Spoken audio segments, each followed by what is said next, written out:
Hello everyone, আজকের ক্লাসে তোমাদের সকলকে স্বাগত জানাই। আজ আমি সংস্কৃত সংখ্যাবাচক শব্দের রূপ কেমন হয় তা আলোচনা করব। একটা কেমন হয় সংস্কৃতে এক, দুই দৌ, তিন ত্রয়, চার চত্বার, পাঁচ পঞ্চ, ছয় ষট, সাত সপ্ত, আট অষ্টৌ অষ্ট, দুটি রূপ হয়। নয় নব, দশ দশ, এগারো একাদশ, বারো দ্বাদশ,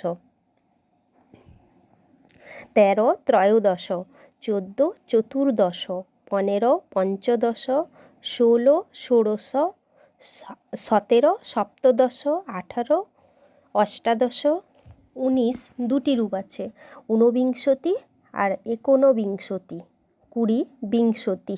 এই বিংশতি শব্দটা স্ত্রীলিঙ্গ মতি শব্দের মতো হয়।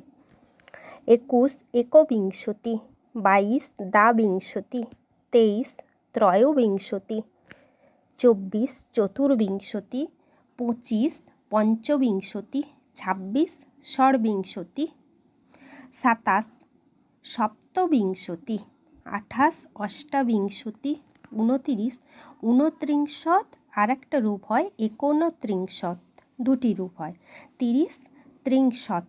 এই ত্রিংশৎ শব্দটা হচ্ছে ভূভৃৎ শব্দের মতো, পুংলিঙ্গ ভূভৃৎ শব্দের মতো।